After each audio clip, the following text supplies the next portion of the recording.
Okay, and welcome to the Parenting During a Pandemic series. My name is Dr. Maribel Del Rio Roberts. I'm an associate professor at the Fischler College of Education and School of Criminal Justice, and I am also a licensed Florida psychologist. And I want to talk to everyone a little bit about support strategies needed for parents of special needs children, because this is a difficult time for many of us as we are adapting to the many changes that we've confronted in regards to adapting our work life, our home life, our children's school life. And I think that parents that have children with special needs need a little bit of extra guidance and direction and support at times to help them really access the resources that they will need to help their children be as successful as possible. So let's go ahead and talk a little bit about and start off talking a little bit about some of the challenges that are faced by special needs students. So as we know, transitioning from the live schooling environment to online has presented challenges for all students, but especially for special needs students and their parents. A lot of the schools or school districts haven't really provided a lot of clear direction regarding special education services, particularly those that are delivered via an online modality, who's required for implementing them, overseeing them, supervising these activities. So it does create a lot of unknowns and uncertainty for many parents. There are about 38 states when there was a conclusive, an overarching study that was done, or a meta-analysis of guidance that was provided to parents of students that are in exceptional student education programs. And about 38 states did not offer any clear guidance about what special education would look like within a virtual online schooling environment. So that, as you can imagine, left many parents confused and uncertain, and oftentimes feeling hopeless and frustrated. So, because of these inconsistencies and varying policies, not only from state to state, but sometimes between districts, specifically as it relates to the online learning environment for students with special needs, there really have been some major gaps in terms of accessibility and the delivery of these services that have been identified. There's been minimal teacher training for educators that are working with students online, particularly even so for regular education teachers towards the end of the school year, and especially so for special education teachers in terms of helping them adapt the online learning environment to fit and meet the needs of students with special needs, and working very closely with parents hand in hand in order to try to facilitate that process. So what can be done to support students with special needs in the home? And I think that this is one of the most very valuable and key points that we're going to talk about. And I'm going to try to touch upon several different areas, including supporting the academic learning environment at home, as well as improving coping skills and overall emotional well-being. So what exactly are supports? When we talk about these supports are really any services, strategies, or situations that could benefit your child in school, and also particularly now in the home if they will be participating in any sort of online learning. There are many school districts that are opting to provide the option of full-time online on-campus learning for students with specific and significant learning needs, particularly those that are in self-contained classrooms and other more vulnerable students. However, there will be some ESE students that will be continuing their online education. And so when we think about what these supports are that are available to our students, particularly our students with special needs, they vary depending on the particular disability and the particular need and resources available to the school and the district. Supports can vary. It can be anything ranging from an alternate curriculum and a modified curriculum to providing specific reading materials, providing anger, stress, and coping skills, providing exam test preparation and support, behavior management principles, specific learning strategies. Maybe your child needed to be in a self-contained class because that's what they needed in terms of having very specific directed interventions that would help facilitate their learning because of their either intellectual or behavioral challenges. It could also include technology support or having certain adjustments or modifications being made throughout their school day, either to their schedule or to their curriculum. Having withdrawal support for more intensive and specific remediation in certain areas, smaller class sizes. So as you see, the types of supports that are offered within the school system can vary. And there are many more that I wasn't even able to include in this table. So as you see, our children receive a lot of specific, directed, individualized supports in their day to day. So, how do we at home try to provide them with some of these supports in order to help enhance their learning? And one of the things that we should consider in terms of trying to optimize this process and to really focus on their goals in learning is to emphasize structure. So, creating a daily list of activities and maybe breaking those up into small chunks with plenty of breaks that if possible, the students as many breaks as they had at school or maybe even more so, because obviously learning at home is not always going to be as engaging or as interactive as it might have been within the school environment. Many students with special needs do respond very positively to visual cues. So incorporating a schedule board, whether it's a digital one, through an iPad or a tactile one with images of activities that prompt students what to do next can often be helpful. And parents may even want to try having learning activities take place in different rooms or spaces. So maybe science will take place in the backyard in case it gets messy or you have to get your hands dirty. And reading will take place in the dining room where it's a little bit more quiet versus math might take place in the family room. So trying to mix it up depending on where the child learns best and what accommodates the child's needs might be beneficial depending on what they're learning. Parents and teachers really shouldn't feel that they can cover or replicate everything.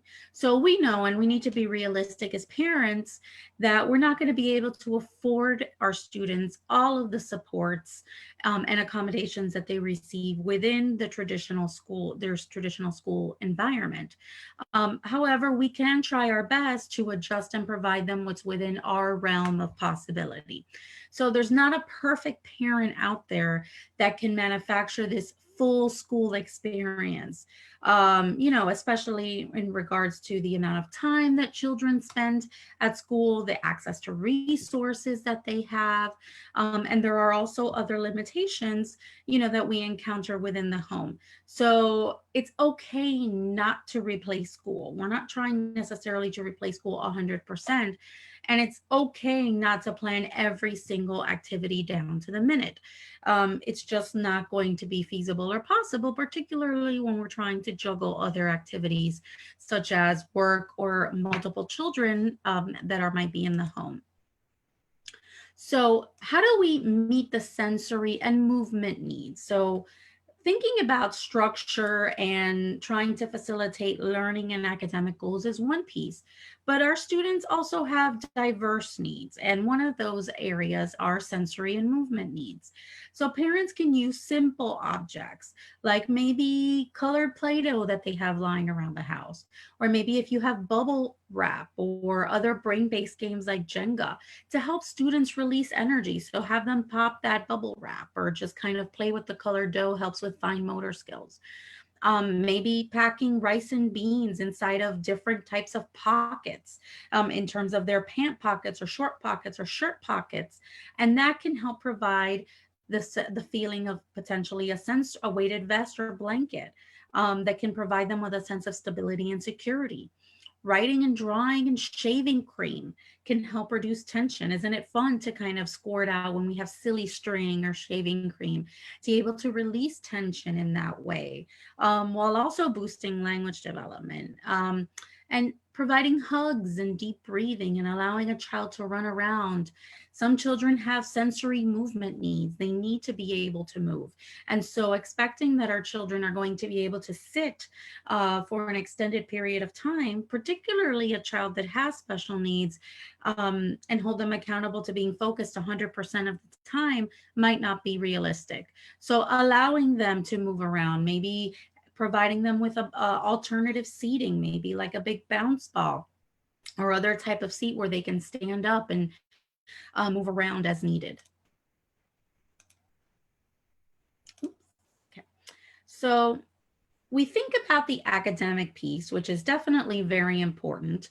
And I did speak in the last episode about what the school day would look like and what some of the pros and cons of the different strategies and modalities that are going to be potentially available would look like. So there's a lot of change going on for our students, not only in terms of the delivery of the curriculum that they're receiving, the manner in which they're receiving it, but also just having to adapt to life through in this pandemic. So how can we support them and help them kind of assimilate and process these changes? And part of that is to help support understanding. So, we have to help our students and our children describe to them what the virus is and what the current situation is, and keep them abreast as things are relevant and applicable to them in regards to closures and social distancing guidelines and policies, but doing so in concrete language and terms that they can understand. And sometimes what can be helpful is using a social narrative or a story that clarifies the situation, and possible responses to that situation, through text and photos. And I'm going to show you all a couple of visual examples of that as we move forward. So providing these visual supports can really help facilitate understanding. Even incorporating some of these social narratives, or these social stories or visual cues in terms of the rules of how we're supposed to greet people. So we're no longer, maybe we're not expected to shake hands anymore or run up to our friends or other or teachers and hug them. It governs how we interact with people, even our family members. We might have to keep some distance or separation and not be as affectionate with maybe grandparents or other extended family, and making sure that we wash our hands frequently and are engaging in these self-hygiene practices. And there are lots of visual cues available that can help facilitate understanding for our special needs students. So using visual cues really helps to break down the steps so that they understand what these new expectations are, in a more concrete way. So visual cues also are available and helpful to help them understand the passage of time. So not only to help them understand what's going on and what has changed in my surroundings or my environment, but also how much time is passing, whether it's on a day-to-day schedule regarding their day-to-day activities, or just the amount of time that they've been out of school, specifically. So individuals with disabilities may have trouble perceiving the passage of time because it is an abstract concept. So having a bit of a visual calendar schedule will be helpful in helping making that more concrete for them, because we really don't know an end date to today's uncertainty. Things change day to day and there are fluctuations, and it does vary by region. So helping to mark the passage of time by incorporating some and including some of their favorite activities as well, can be helpful. Maybe trying to establish or have them participate in online meetups or an online game night with their friends might be one idea, or helping them keep track of time by keeping track of when they watch some of their favorite shows. This can also be a helpful coping strategy and help minimize anxiety.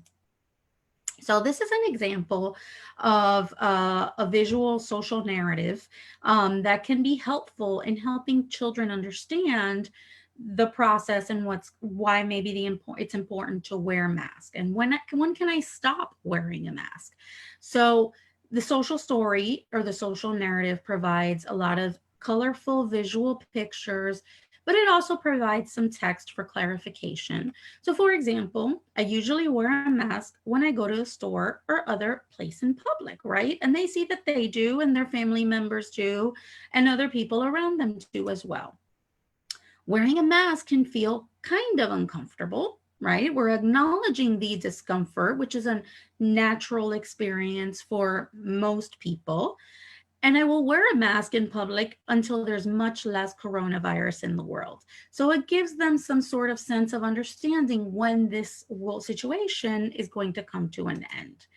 I wear a mask to help protect me and others from coronavirus. So we're talking about why it's important to wear a mask. And I probably wish I didn't have to wear one. And we're acknowledging some of the frustration and challenges and missing what our lives were like before, because children also experience these feelings as well. And we need to not be dismissive of them, but also taking them into account. And so this is an example of the social narrative story, and a visual cue that helps them know when they need to wear a mask. So do I need to wear a mask in public today? Yes or no? And depending on the circumstance and where you're located and what you're doing, then you can help children know what to expect in this situation. I've also included some resource brochures.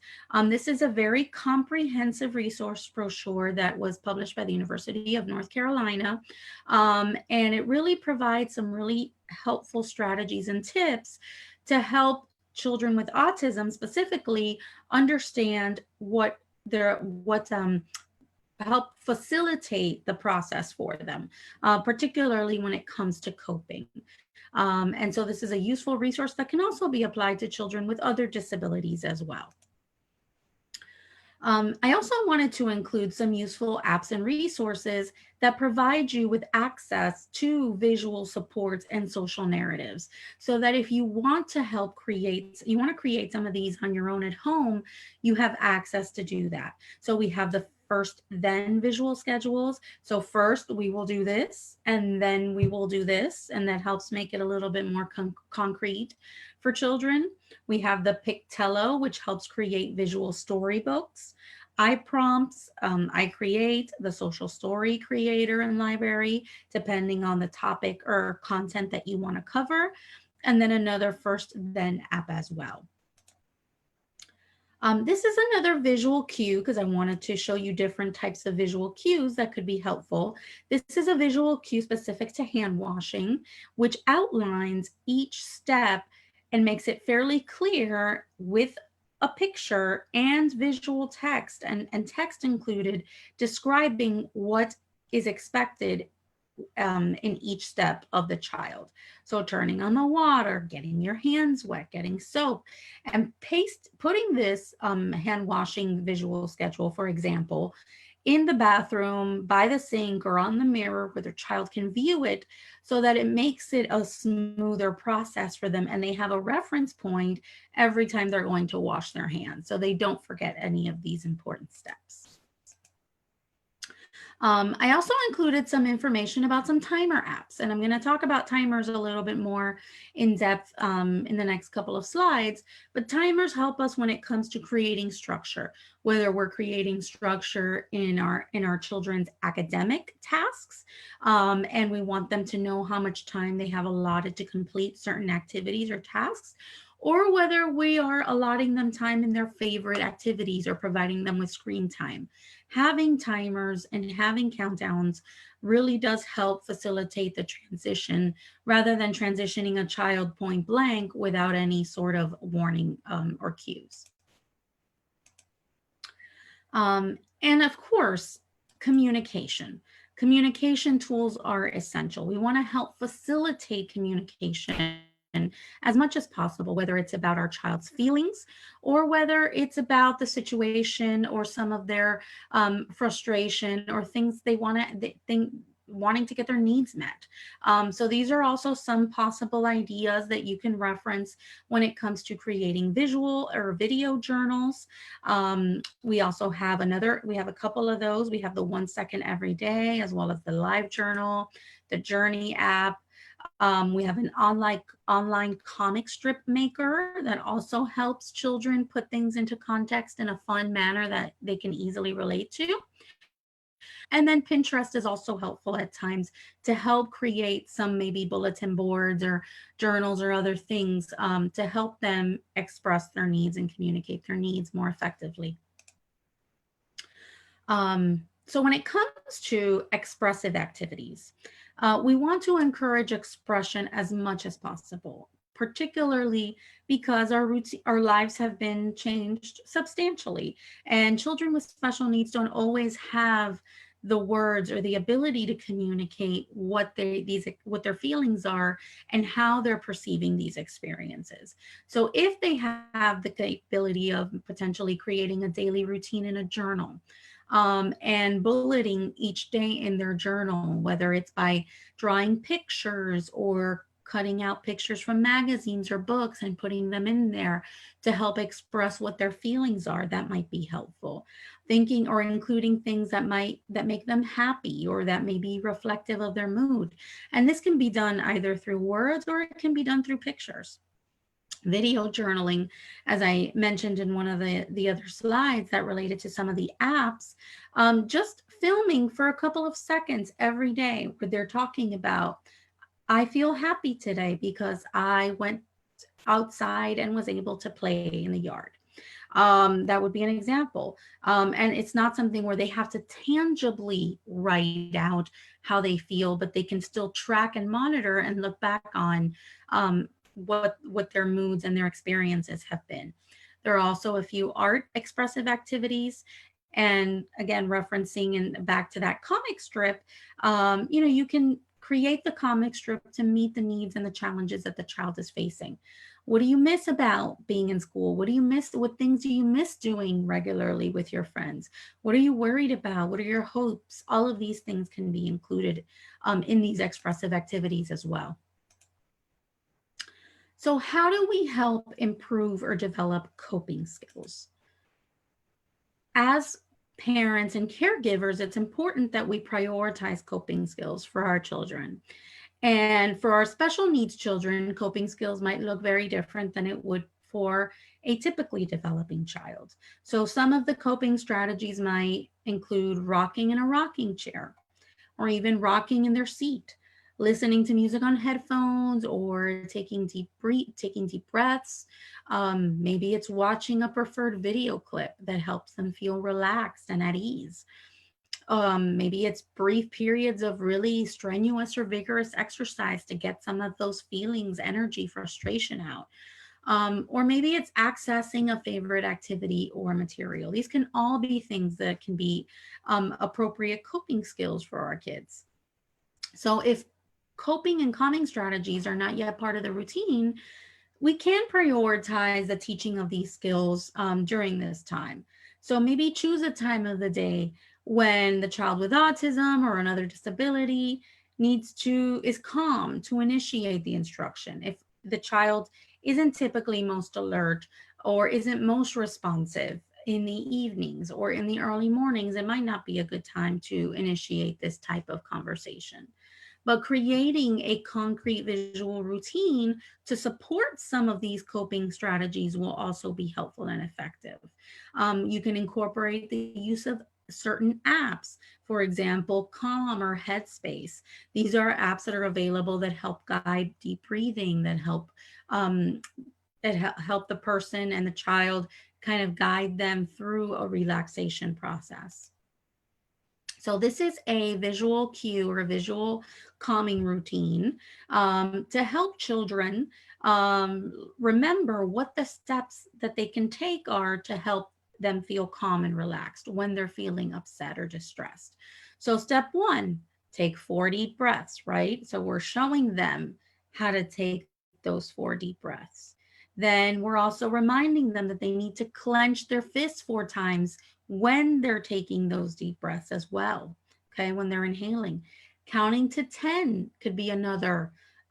You can either clench your fists in unison to the deep breathing, or they can just clench and tense their bodies and release separately. And that can be its own calming routine in and of itself. Counting to 10 can be another strategy, and reminding them that whatever strategy they decide to utilize, that they've done it well, and providing them with positive feedback and reinforcement. So, maintaining routines is really essential and important because we want to try to provide our kids with a sense of normalcy as much as possible. And students with special needs do tend to cope best when their daily routines are minimally interrupted. So we have to deal with the cards that we're given, right? And so much has been changed in regards to, the end of the school year and transitioning into a new school year, activities that they normally might be participating in, people that they might be seeing, that trying to provide as much structure and consistency for the things that we can control will be important for them, because routines do provide a sense of comfort. And it allows children to better express their feelings when it comes to or related to the changes that they've gone through. So, trying to maintain sleep wake routines as much as possible, trying to maintain some sort of household chores and activities, things that they do on a regular basis at and around a certain time of day. So they normally take baths in the evenings, trying to maintain that schedule as much as possible. But also building new routines. And part of that might be learning and helping them transition off of electronics and screen time. So, I'm guilty. I have kids. I know that I sometimes let my kids spend a little bit too much time on the screen, right? Because I have to get work done, or I have a meeting, or it's something that they're doing at the moment that's of interest to them. And so that's okay. We can allow our children to spend time engaged and immersed in technology, but we also have to know when to set healthy boundaries and how to transition them effectively. And children with special needs often have a harder time with transitions. So transitioning away from a device, especially after an extended period of use, can be kind of challenging. So because a lot of our kids have behavioral rigidity and inflexibility, whether they have intellectual disabilities or autism or maybe ADHD, attention deficit disorder, these transitions can be way more problematic. So, establishing a clear, consistent, and concrete routine for the transition can really help prepare them more. So, and giving them kind of notice as to counting down. So, in 10 minutes, it's going to be time to transition, and trying to keep as much of a schedule as possible. But if you can't keep that schedule where they only access technology at certain times of the day, then at least providing them with some transitional cues.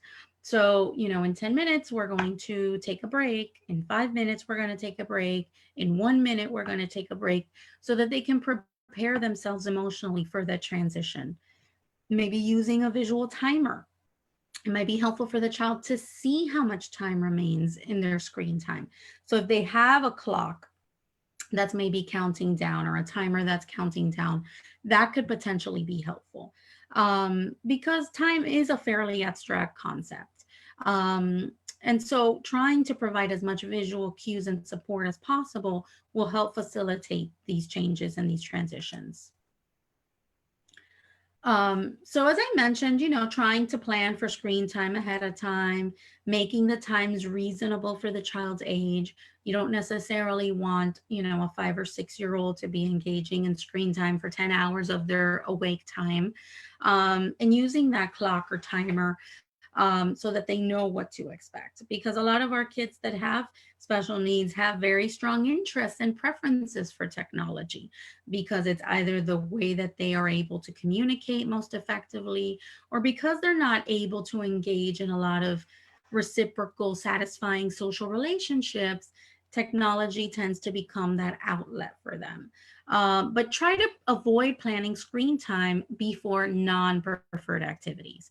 So if you know your child typically needs to take a bath around maybe 6 o'clock in the evening, try not to allot them their screen time at 5:30, because transitioning from that to bath time, if bath time is not a highly preferred activity, will become much more difficult and challenging. Rather, if they're transitioning from a highly preferred activity to a slightly less preferred and then a less preferred, and reward them with the more desired activity.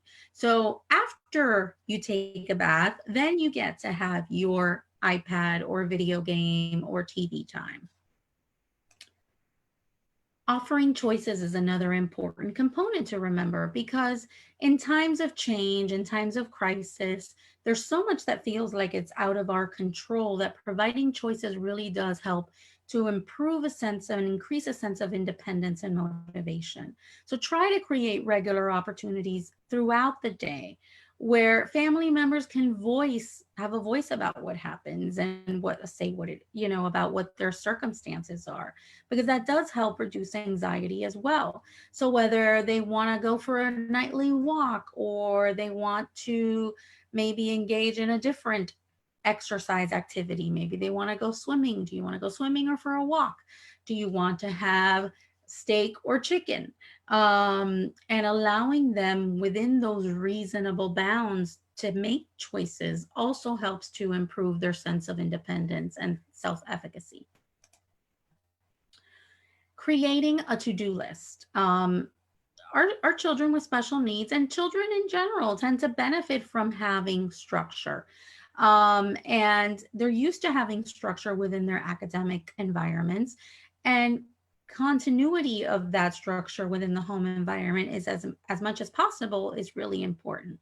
So helping them create a to-do list of or how to organize their materials, attend to their work tasks, when to submit their assignments, maybe possibly designating a specific workspace that helps to minimize distractions. So maybe it's a spot in the dining room with a specific colored placemat that's facing away from the TV. That might be their designated spot, but having that visual cue so they know where to sit. If multiple children are working in the same space, maybe consider adding a small little visual divider, maybe an open folder or a poster board between them to create some sense of privacy and also minimize distractions.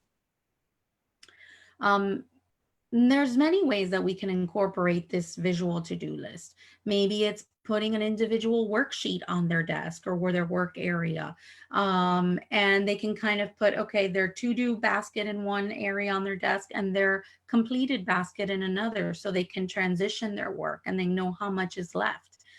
Or maybe writing a short list on sticky notes to accomplish throughout the day. Maybe one science story, and once the science story is completed, you move that sticky to the completed list. Or 15 minutes of iReady, you move that over to the completed list. And older children and adolescents can help create their own to-do lists, but some of them are going to need help with fine-tuning that and potentially setting up their workspaces, and possibly even with initiating their day-to-day schedules. So here's an example of a daily visual schedule that can be done with stickies. So these are the different tasks that the child is expected to complete throughout the day. And then you have two columns, and you can place the sticky once it's done with the check mark on the done column. So you can move it from the to be done to the done. So it does provide them with that visual cue and makes them feel like they're progressing throughout their day. So how do we promote emotional well-being? And so, we try to create as much structure and optimize their academic environment at home as much as possible. We try to help promote coping skills. And how do we promote that overall sense of wellness during this time? We have to first start off by understanding that the reactions to the pandemic might vary. So every child will have a unique response to a stressful situation. Some children might be more clingy or irritable, or others may regress or demand extra attention. Some might have difficulty with self care, or sleeping might be interrupted, or their eating patterns might change. So, these are all things to keep. To be aware of and to take note of. New and challenging behaviors are natural responses because that's sometimes they can't verbalize their frustration or their feelings of hopelessness or lack of control. So adults can help by showing them empathy and patience and by calmly setting limits when needed. Oh, I'm sorry. I think I just minimized my screen. Okay. Sorry about that. Let me just get myself back up and running.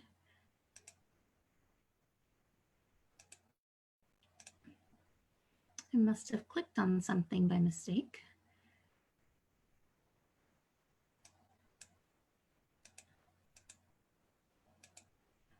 Okay.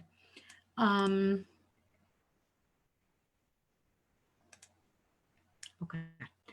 I apologize. So ensure the presence of a sensitive and responsive caregiver is also important. So the primary factor in recovery for a child when they're going through a stressful life event is the presence of a supportive, caring adult in their life. So even when a parent isn't available, a child can really benefit from being provided access to other adults, whether it's extended relatives or foster parents or anyone that can offer them consistent, sensitive, responsive care, particularly during this time of uncertainty. Another thing that we can do to try to enhance or improve overall well being for our children is to realize that social distancing should not mean social isolation. So, children, especially young children, do need quality time with their caregivers. And, we're all pulled in a million different directions, and there's so much that we're trying to attend to and to be attentive to our jobs. And we want to make sure that we're aware of current events and have access to the news. And we need to take care of our day-to-day household responsibilities. But it's important that we make an effort to feel socially connected and that our children feel socially connected to us, because it does help improve their resilience and their response in these particular circumstances. So maybe writing letters to each other throughout the day. That might be one way. If we're kind of busy and maybe saying, mommy, there's really something I want to tell you, but mommy's busy right now or daddy's busy right now, writing letters to each other and then writing responses when the parent has time can help facilitate that connection. Or maybe having online video chats if the caregiver maybe is having to leave the home to go to work. Having short snippets of time where they can connect via video chat or other type of communication is also going to be really important. Also, providing age appropriate information is key, because children do tend to rely on their imaginations when they lack adequate information. If we don't have all the details, we're just going to kind of make up whatever we think, and some of those conclusions can be really scary. So, adults' decisions to withhold information are usually more stressful for children than telling them the truth in age appropriate ways. So, trying to make themselves available for children to answer questions or to talk about the concerns that the child might have really helps promote overall well-being. There's books and websites. I've listed some of these at the end of the presentation if you're interested, where it helps provide some additional guidance for parents in terms of how to talk to their children about certain things, specifically related to the pandemic. And how to do so in a developmentally appropriate manner. And also, parents should try to limit their child exposure to media coverage, social media, adult conversations about the pandemic, deaths. These are all things that might be less age appropriate and might actually trigger anxiety and worry, and some of these other behavioral distress symptoms that we have previously mentioned. Create a safe and physical and emotional environment by practicing the 3 R's. So, how do we create that safe physical and emotional environment? Through reassurance, routines, and regulation. So, first, adults should reassure their child about their safety. They are safe. If we're at home, home is a safe place. And the safety of loved ones as well. We're taking as much precautions as we possibly can in order to stay safe, and that it's the adult's job to ensure safety, not the child's, because some children take assume that burden and take that on their own. Second, adults should maintain routines as much as possible, which I previously mentioned, to provide that sense of safety and predictability. And third, adults should provide children or help support their development of regulation. So, when children are stressed, their bodies typically respond by activating their stress response systems as they do with adults. So, to help them manage these reactions, it's important that we validate their feelings. I know this must be a scary time. I know this must be overwhelming. And encourage them to engage in activities that help them self regulate, whether it's exercise, deep breathing, mindfulness, regular sleep schedules. So making those connections for them, because oftentimes children aren't able to make those connections on our own. So this must be really scary and overwhelming. So you mentioned it seemed like going outside and playing outside seems to help you feel better. So maybe that's something you want to do now to help you feel a little bit less scared, or to feel a little less nervous. That might be something in order that in a way that you might want to communicate the information to the child. Okay. Um, so another factor is to try to keep children busy. Children do better, as do adults, when we are busy. Because when children are bored, their levels of worry and disruptive behaviors do tend to increase. So, providing options for safe activities, whether it's playing outside or um, blocks, providing them with access to blocks or clay, other active, interactive types of games, involving them in board games, um, brainstorming together activities that they might enjoy. These are all ways to try to keep them busy, and some of them can be interactive, and some of them can be activities that they can do on their own. But children do need ample time to engage in play and other joyful learning activities, particularly during this stressful time. Increasing children's self efficacy. How do we improve their sense of control in the world and their sense that they have some control over their circumstances? And so it's really important during this time because there's so much in fluctuation and change, not knowing what school is going to look like. Are we going to have to wear masks? Am I going to be able to see my friends again? When am I going to be able to travel to see my cousins in another state? So these are all things that the child might be struggling with. So children tend to feel like they have more control when they play an active role in that process. So, for example, helping them and helping them be a part of implementing some of these safety guidelines, like washing their hands, helping to cook and freeze food, volunteering in the community, maybe writing letters to first responders, um, thanking them for their service. That might be one way to feel like you're being active, but still in a safe way. Maybe organizing a food drive, that could be another option. So helping them feel that they're doing something to contribute to and to change, possibly make their current circumstances better. And let's not forget, it's important to create opportunities for caregivers like yourselves to take care of yourselves. So, really, the well being of children depends on our well being as parents. So, we have to take care of ourselves. And we have to have the internal resources in order to care for others and to be able to do so in the manner that we want to.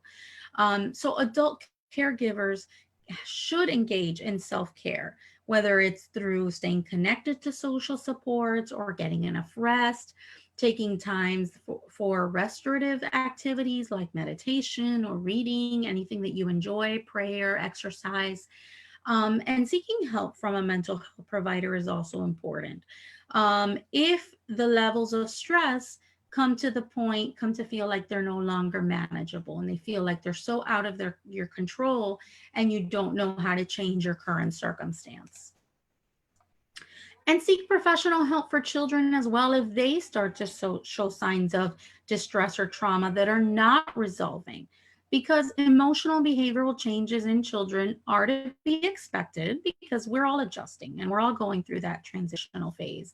But if children do show an ongoing pattern of emotional or behavioral concerns, whether it's nightmares, or excessively focusing on their anxieties, or you see increases in aggression or regressive behaviors, or even maybe engaging in self-harm, and they do not resolve with the supports that you're providing at home, it might be necessary to reach out to a professional. And many mental health professionals now have the capacity to provide services via telehealth. And first and foremost, and ultimately, and I wanted to kind of end on that note, is to emphasize the strengths, hopes, and positivity. Because children do need to feel safe, secure, and positive about their present and their future. We don't only want to focus and talk about the future as a dreadful, gloomy experience or something that we're dreading. We want to instill hope. So adults can do that by focusing their children's attention to stories about how people have come together to help each other, to find creative solutions to difficult problems, and to overcome adversity. So thinking and focusing on the positive is also really an important factor that sometimes we tend to forget. And talking about these stories can be helpful, they can be reassuring, and they can be healing, not only to children, but to adults as well, because we experience a lot of these same anxieties. So I have included some resources if you would like more information about how to talk to children about specific things that might be of concern or they might be struggling with, whether it's you're a grand family and or you're a multi-generational family, or how to talk to them a little bit more about coping or coronavirus. I've included some of these references here for your review. And again, they're easily accessible and they're free for you to look into a little further. And so this is basically the conclusion of the presentation. I hope that the information was helpful. And I know as parents, we want the best for our children, whether they have special needs or they don't. And it's important that we be gentle with ourselves and that we realize that we're doing the best that we can with the resources and the information that we have.